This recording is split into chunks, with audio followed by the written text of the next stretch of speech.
नमस्कार, आदाब, सत श्री अकाल। स्वागत है आप सभी का आपके अपने YouTube चैनल पर।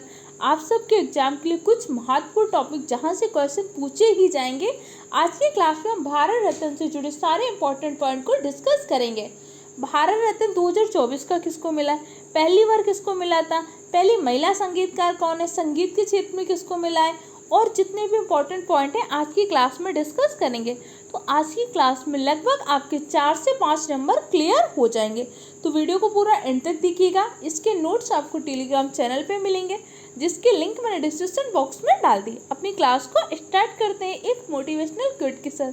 कर ले सैर दुनिया की ओ गालिब, फिर जिंदगानी कहाँ रह गई जिंदगानी, अगर तो फिर नौजवानी कहाँ। अभी ये टाइम है ना, यूटिलाइज कर लीजिए, मेहनत कर लीजिए। अभी आपके पास जो टाइम बचे आपके एग्ज़ाम से पहले से बस मेहनत कर लेना है। जब एग्ज़ाम हो जाएगा ना, तब मन भी करेगा कि अब पढ़ लेता, तो फिर उस एग्ज़ाम में तो कोई इम्पैक्ट नहीं डाल पाएंगे ना। तो बस ये जो भी आपके पास टाइम है, इसको अच्छे से यूटिलाइज कर लीजिए। देखो, 2024 में भारत रत्न हमने 5 लोगों को देने की घोषणा की। तो भारत रत्न हमने स्टार्ट कब किया था? पहली बार हमने 1954 में भारत रत्न दिया था। 1954 में हमने 3 लोगों को भारत रत्न दिया था। सबसे पहले हम 2024 के भारत रत्न डिस्कस कर लेते हैं, वो व्यक्ति किन क्षेत्रों से जुड़े हुए हैं। इसके बाद हम सबसे पहला 1954 का और महत्वपूर्ण भारत रत्न के बारे में डिस्कस करेंगे। देखो, 2024 में हमने 5 लोगों को भारत रत्न दिया है। पहली बार ऐसा हुआ है कि हमने एक साथ 5 लोगों को भारत रत्न दिया है, वरना अभी तक मैक्सिमम 3 लोगों को ही भारत रत्न दिया है। भारत रत्न 1954 में स्टार्ट हुआ था। 1954 में हमने 3 लोगों को दिया था, सर्वपल्ली राधाकृष्णन, सीवी रमन जी को और सी राजगोपालाचारी को दिया था। 2024 का भारत रत्न हमने कपूरी ठाकुर को, MS स्वामीनाथन को, PV नरसिम्हा राव को, इसके साथ साथ आपके दिया है लाल कृष्ण आडवाणी और चौधरी चरण सिंह को। 5 लोगों को 2024 का भारत रत्न दिया है। अब देखो, भारत रत्न देने का ऐलान के साथ साथ अब तक भारत में कितने लोगों को भारत रत्न दे चुके हैं? तो अब तक हमने 53 लोगों को भारत रत्न दे चुके हैं। सबसे पहले कपूरी ठाकुर जी का संबंध है बिहार से। ये बिहार के 2 बार मुख्यमंत्री भी रह चुके हैं। बिहार के समस्तीपुर जिला में इनका जन्म हुआ था। अब वही समस्तीपुर जिला के अंतर्गत जो इनका गांव है, उस गांव को हम कपूरी गांव के नाम से जानते हैं। देखो, इन्होंने क्या किया था, 1952 में पहली बार सोशलिस्ट पार्टी के रूप में उम्मीदवार हुए थे। ये आपके एग्जाम में नहीं पूछेगा। आपके एग्जाम में पूछेगा कि भाई भारत में पहली बार OBC को आरक्षण देने की बात किसने की थी? पहली बार OBC को आरक्षण देने की बात की थी आपके कपूरी ठाकुर ने। तो OBC का आरक्षण के लिए पहला OBC आयोग किसकी अध्यक्षता में बना था? पहला OBC आयोग जो हमने बनाया था काका कालेकर की अध्यक्षता में, कि हम OBC को भी आरक्षण देंगे। मंडल कमीशन का संबंध किससे? मंडल कमीशन का भी संबंध आपके OBC के आरक्षण से। तो फिर 102वां संविधान संशोधन का संबंध किससे? 102वां संविधान संशोधन के द्वारा हमने OBC आयोग का गठन किया। हमारे संविधान के कौन से आर्टिकल में OBC आयोग का गठन है? अनुच्छेद 338B में OBC का गठन किया गया है। 338B में OBC आयोग का उल्लेख किया गया है। तो अनुच्छेद 338 में किसका उल्लेख है? 338 में उल्लेख है SC आयोग का। 338A में किसका उल्लेख है? 338A में आपके ST आयोग का उल्लेख है। देखो, ये सारी चीज़ें आपने पॉलिटी की क्लास में पढ़ी है। बस यहाँ पे आपको क्या कर रहे हैं, एग्जाम टाइम पे सारी चीज़ों को बहुत कम टाइम में शॉर्ट में रिवीजन किया जा रहा है। तो कपूरी ठाकुर जी को 2024 का भारत रत्न मिला है। इनका संबंध किस राज्य से? इनका संबंध है बिहार राज्य से। इन्होंने सबसे पहले OBC आरक्षण पर काम किया था। OBC आरक्षण के लिए हमारे 2 आयोग बने थे, एक तो काका कालेकर का था, एक BP मंडल कमीशन ने भी OBC के लिए जुड़ा था। OBC से जुड़ा हुआ महत्वपूर्ण केस कौन सा? इंदिरा साइनी केस। इंदिरा साइनी केस का संबंध किससे? इंदिरा साइनी केस का संबंध आपके OBC से जुड़ा हुआ है। 102वां संविधान संशोधन से हमने क्या किया है? 102वां संविधान संशोधन से हमने क्या किया? OBC आयोग का गठन किया था। अच्छा, अब तक हमारे संविधान में कितने संशोधन हो चुके हैं? अब तक हमारे संविधान में 106 संविधान संशोधन हो चुके हैं। 106वां संविधान संशोधन कौन सा है? नारी शक्ति वंदन अधिनियम है। 105वां संविधान संशोधन क्या था? 105वें संविधान संशोधन में क्या था? 105वें संविधान संशोधन के माध्यम से ये बताया था OBC में कौन सी कास्ट आएगी, इसका निर्धारण करने का अधिकार किसको है? राज्य को दिया गया। तो 102वां और 105वां संविधान संशोधन का संबंध किससे है? ओबीसी से। 2024 में कर्पूरी ठाकुर जी को क्या दिया गया? भारत रत्न। अब तक हमने कितने व्यक्तियों को भारत रत्न दे चुके हैं? अब तक हम 53 व्यक्तियों को भारत रत्न दे चुके हैं। भारत रत्न प्रारंभ कब हुआ था? 1954 में भारत रत्न प्रारंभ हुआ था। इतनी चीजें याद होगी कि नहीं हो गई? अगला भारत रत्न हमने किसको दिया? लाल कृष्ण आडवाणी जी को। देखो, लाल कृष्ण आडवाणी जी को अविभाज्य भारत में जन्म हुआ था, तो कहाँ पे होता है? कराची में। लेकिन विभाजन के बाद वो क्षेत्र कहाँ पर चला जाता है? पाकिस्तान में चला जाता है। ये आपके आरएसएस से भी जुड़े हुए थे। इसके साथ साथ इन्होंने भाजपा के संस्थापक सदस्यों में थे।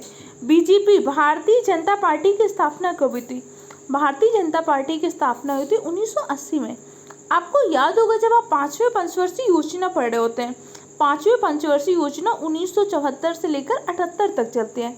5वें पंचवर्षीय योजना ही एकमात्र ऐसी योजना है जो अपने 5 वर्ष के टाइम पीरियड को पूरा नहीं कर पाई थी, क्योंकि इसी टाइम पर क्या हुआ था? कांग्रेस की सरकार गिर गई थी। उनके स्थान पर किसकी सरकार आई थी? जनता दल की सरकार आई थी। लेकिन जनता दल की सरकार बनी कैसे थे? ये सरकार बनी थी आपके गठबंधन से। अब गठबंधन से सरकार बनती है, ये कहते हैं कि अब हम क्या करेंगे? पंचवर्षीय योजनाएं नहीं चलाएंगे। क्या लाएंगे? Rolling plan. तो 1978 से 80 दो साल का हम क्या लेकर आए? Rolling plan. इस टाइम पे प्रधानमंत्री कौन बनते हैं? मोरारजी देसाई। मोरारजी देसाई पहले गैर कांग्रेसी प्रधानमंत्री भी होते हैं। अब 1978-80 के एक रोलिंग प्लान लेकर आए थे। ऊपर से जनता दल की सरकार बनी थी, लेकिन 2 साल ही अपनी सरकार चला पाते।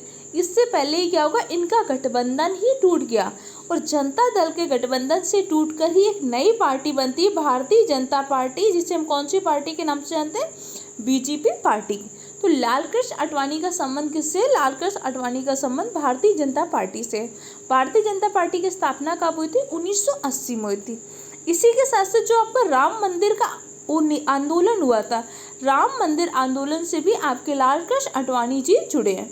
इसके साथ साथ क्या हुआ? लाल कृष्ण आडवाणी को 2015 में पद्म विभूषण का अवार्ड भी मिला था। माई कंट्री माई लाइफ इनकी आत्मकथा भी है। राम मंदिर के समर्थन के लिए इन्होंने क्या किया था? सोमनाथ से अयोध्या तक की रथ यात्रा किया था और इन्हें क्या समस्तीपुर में गिरफ्तार किया गया। तो लाल कृष्ण आडवाणी से जुड़े हुए इंपॉर्टेंट पॉइंट क्या रहेंगे? तो सबसे पहले लाल कृष्ण आडवाणी जी का जन्म कहाँ पे होता? कराची में हुआ था, अविभाज्य भारत में। लेकिन अब कराची का क्षेत्र कहाँ पर चला गया? पाकिस्तान में। लाल कृष्ण आडवाणी की आत्मकथा कौन सी है? My country my life.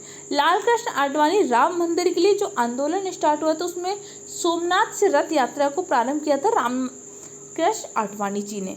इसी के साथ साथ इन्होंने 1980 में भाजपा के संस्थापक सदस्यों में एक थे कौन? लाल कृष्ण आडवाणी जी। तो लाल कृष्ण आडवाणी से जुड़े इंपॉर्टेंट पॉइंट याद रहेंगे कि नहीं? अब अच्छा ये बता दो कि भैया अयोध्या का राम मंदिर स्थित कहाँ पर है? अयोध्या में। अच्छा, हमने फैजाबाद का नाम बदल कर क्या कर दिया? अयोध्या कर दिया है।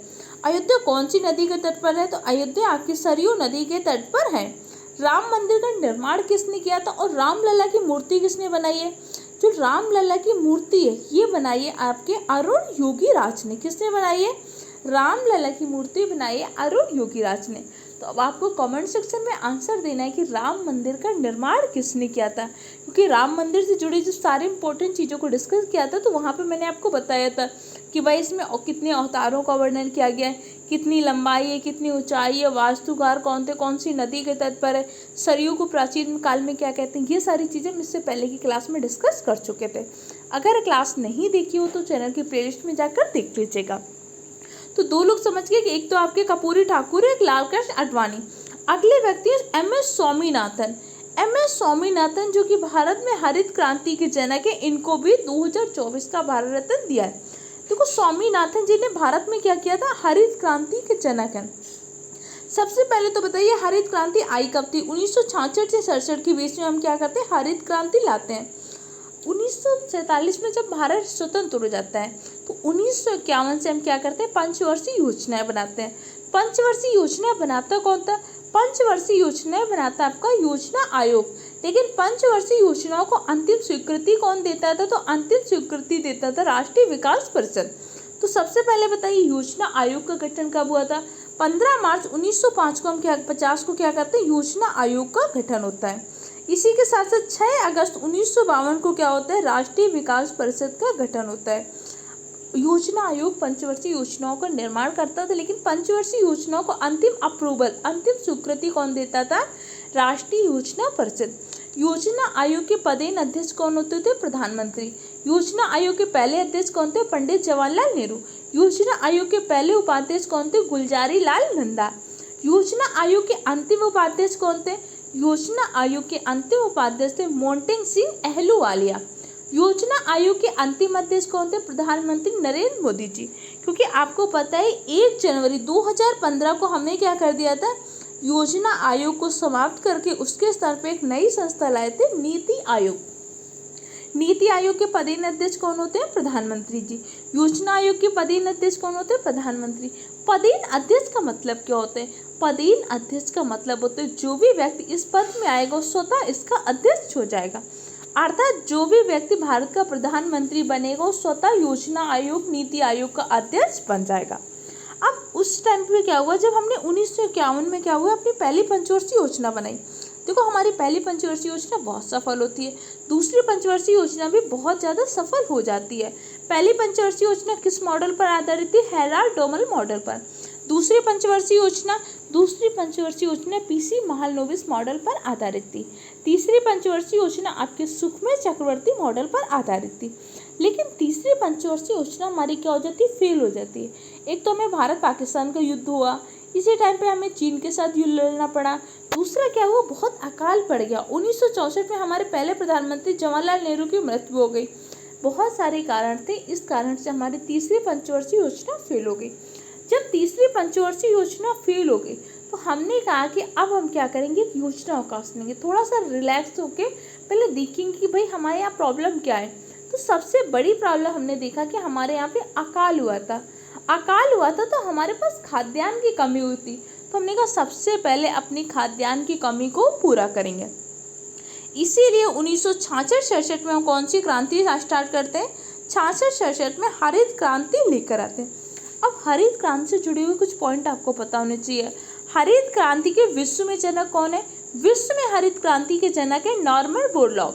लेकिन भारत में हरित क्रांति के जनक कौन है? भारत में हरित क्रांति के जनक है MS स्वामीनाथन जी। हरित क्रांति का शब्द किसने दिया था अगर पूछेगा तो भाई हरित क्रांति का शब्द दिया था आपके विलियम गोल्ड ने। हरित क्रांति से जुड़े 3 पॉइंट याद रहेंगे कि नहीं? हरित क्रांति लाए 1966 में।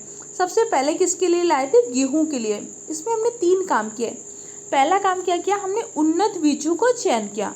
दूसरा, हमने रासायनिक उर्वरकों का प्रयोग किया। भारत में पहली बार रासायनिक उर्वरकों का व्यापक रूप से प्रयोग हमने कब किया था? हरित क्रांति में। तीसरी, हमने सिंचाई पर बल दिया, क्योंकि पहले हमारे यहाँ पे सिंचाई जो होती थी ना अलग बहुत ही प्राचीनतम पद्धति से, परंपरागत तरीकों से। पहली बार व्यापक रूप से, वैज्ञानिक रूप से सिंचाई पर बल दिया हरित क्रांति। हरित क्रांति के ही जनक है आपके MS स्वामीनाथन जी, जिसे 2024 का भारत रत्न मिला है। तो इनका जन्म कहाँ पे हुआ था? इनका जन्म हुआ था 7 अगस्त 1925 को तमिलनाडु के कुंभकोणम में। अच्छा, 7 अगस्त को हम कौन सा दिवस मनाते हैं, ये आंसर बताइएगा। इसके साथ साथ आप बताइएगा 9 अगस्त 1925 को कौन सी घटना हुई थी। ये दोनों आपके मॉडर्न हिस्ट्री से बहुत इंपॉर्टेंट घटना है। दोनों के आंसर आप मुझे कमेंट सेक्शन में दीजिएगा। 28 सितंबर 2023 को इनकी चेन्नई में मृत्यु हो जाती है। MS स्वामीनाथन जी को शांति स्वरूप भटनागर अवार्ड भी 1961 में मिला था।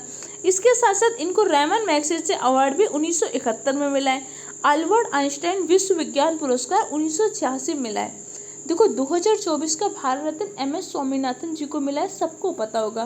लेकिन एग्जामिनर इतने सरल क्वेश्चन नहीं पूछता। एग्जामिनर क्वेश्चन पूछ सकता है MS स्वामीनाथन से जुड़े इंपॉर्टेंट पॉइंट, जैसे मैंने आपको हरित क्रांति बताया, हरित क्रांति के जनक कौन है, हरित क्रांति के साथ यह पूछ सकते हैं कि भाई MS स्वामीनाथन को रैमन मैग्सेसे अवार्ड कब मिला, इनको शांति स्वरूप भटनागर अवार्ड कब मिला। ऐसे क्वेश्चन आपके एग्जाम में पूछे जाएंगे। इसके साथ साथ इनको 1967 में पद्मश्री भी मिला था, 1972 में पद्म भूषण भी मिला था। इसके साथ साथ 1989 में पद्म विभूषण भी मिला है और अभी 2024 में भारत रत्न भी मिला है। तो भारत के जितने भी सर्वोच्च सम्मान है MS स्वामीनाथन जी को मिले थे। अब एक क्वेश्चन का आंसर आप बता दीजिए कि भाई पहला रैमन मैग्सेसे अवार्ड किसको मिला था। पहला रैमन मैग्सेसे अवार्ड मिला था आपके विनोबा भावे जी को। विनोबा भावे जी ने कौन सा आंदोलन स्टार्ट किया था? भूदान आंदोलन स्टार्ट किया था विनोबा भावे ने। पहले व्यक्तिगत सत्याग्रही कौन है? विनोबा भावे। दूसरे व्यक्तिगत सत्याग्रही कौन है? दूसरे व्यक्तिगत सत्याग्रही जवाहरलाल नेहरू। तीसरे व्यक्तिगत सत्याग्रही कौन है? ब्रह्मदत्त तिवारी। देखो इस क्लास का उद्देश्य क्या है? कम टाइम में ज़्यादा चीज़ों को रिवीजन, वो किसी भी टॉपिक से जुड़ी हुई चीज़ें आपको शॉर्ट में रिवीजन। अगर देखो आपकी जीएस की थोड़ी सी वीक होगी तो हो सकता है कि चीज़ें आपको कम समझ में आ रही हो, लेकिन आपको एक बात याद रखनी, लास्ट टाइम में इसी तरीके से रिवीजन होगा। आप क्लास को 2 से 3 बार सुन लीजिएगा, जब एग्जाम में ऑप्शन आएगा तो आप आसानी से टिक कर पाएंगे। तो MS स्वामीनाथन से जुड़े सारे इंपॉर्टेंट पॉइंट तैयार रहेंगे कि नहीं? मैंने क्वेश्चन पूछा था भाई 7 अगस्त को कौन सा दिवस मनाते हैं? देखो 7 अगस्त 1905 को हमने बंगाल विभाजन के विरोध में स्वदेशी आंदोलन और बहिष्कार प्रस्ताव लाए थे, इसीलिए 7 अगस्त को हम हथकरघा दिवस। अब इसी साथ साथ 7 अगस्त को नीरज चोपड़ा ने पिछली बार भाला फेंक ओलंपिक में कौन सा गोल्ड मेडल जीता था, इसलिए 7 अगस्त को हम हथकरघा दिवस, इसके साथ साथ भाला फेंक दिवस के रूप में मनाते हैं। उत्तर प्रदेश हथकरघा संस्थान कहाँ पर स्थित है? उत्तर प्रदेश का हथकरघा संस्थान है आपके वाराणसी में, याद रखें। अब इसी के साथ 9 अगस्त 1925 को कौन सी घटना हुई थी? 9 अगस्त 1925 को आपका काकोरी ट्रेन एक्शन हुआ था। इसी के साथ साथ 8 अगस्त 1942 को हमने क्या किया था? भारत छोड़ो आंदोलन का प्रस्ताव आया था और भारत छोड़ो आंदोलन प्रारंभ कर दिया था, ऑपरेशन 0 आवर चलाया गया था। अब इसके साथ साथ PV नरसिम्हा राव, यह आपके एग्जाम के लिए बहुत इंपॉर्टेंट है और जितनी चीज़ें हम डिस्कस कर रहे हैं ना, यहाँ से आपको क्वेश्चन गारंटी देखने को मिलेगा। 2 से 3 क्वेश्चन इतनी जो मैंने आपको पढ़ाया ना, आपको आराम से क्वेश्चन देखने को मिलेंगे। आप देख लीजिएगा, इन्हीं सारे टॉपिक से क्वेश्चन मिलेगा। PV नरसिम्हा राव को 2024 का भारत रत्न मिला है। PV नरसिम्हा राव का जन्म कहाँ पे हुआ था? 28 जून 1921 में वर्तमान के तेलंगाना में हुआ था। इनका पूरा नाम क्या है? इनका पूरा नाम है पामुलापति वेंकट नरसिम्हा राव। इसके साथ साथ ये भारत के 9वें प्रधानमंत्री रहे। कब से कब तक रहे? 1991 से लेकर 96 तक भारत के 9वें प्रधानमंत्री रहे। इसके साथ इन्होंने भारत के रक्षा मंत्री, विदेश मंत्री और गृह मंत्री के रूप में भी काम किया है। इसके साथ साथ ये आंध्र प्रदेश के मुख्यमंत्री भी रह चुके हैं। आंध्र प्रदेश के मुख्यमंत्री कब से कब तक रहे? 1971 से 73 तक। आपको ये दोनों पॉइंट पता होनी चाहिए, क्योंकि 2024 का भारत रत्न नरसिम्हा राव को मिला है, सबको पता है। जो बच्चा थोड़ा भी एवरेज तैयारी कर रहा है ना जीके जैसे, उसे भी पता है कि 2024 का भारत रत्न नरसिम्हा राव को मिला है। नरसिम्हा राव आंध्र प्रदेश के मुख्यमंत्री कब से कब तक रहे, ये आपको पता होना चाहिए। नरसिम्हा राव भारत के कौन सी नंबर के प्रधानमंत्री हैं? 9वें प्रधानमंत्री हैं, जो 1991 से 96 तक रहे। अब इनके टाइम पे कुछ इंपॉर्टेंट चीज़ें तो नहीं। सबसे पहली चीज़ क्या हुई थी? जब हमने 73वां संविधान संशोधन किया था, कब किया था? 1992 में। 73वां संविधान संशोधन 1992 के द्वारा एक तो हमने 11वीं अनुसूची जोड़ा था। 11वीं अनुसूची में किसका उल्लेख है? पंचायत का। पंचायत का कौन सी अनुसूची में? 11वीं अनुसूची में उल्लेख है। भाग पूछेगा तो कौन से भाग में? भाग 9 में पंचायत का उल्लेख किया गया। अनुच्छेद 40 में ग्राम पंचायतों के गठन की बात की गई है। देखो हमारे अनुच्छेद 40 का उल्लेख है भाग 4 में नीति निर्देशक तत्वों में। तो अनुच्छेद 40 में ग्राम पंचायत के गठन की बात थी, लेकिन जो राज्य अपने यहाँ पे करना चाहता था तो उसने किया था, जो नहीं करना चाहता तो नहीं किया था। मतलब कोई भी हमारे में ऑफिशियली नहीं था कि हमें हर हाल में ग्राम पंचायत का गठन करना है। तो सबसे पहले क्या होता है? 2 अक्टूबर 1959 को राजस्थान के नागौर से पंचायती राज व्यवस्था लागू हो जाती है।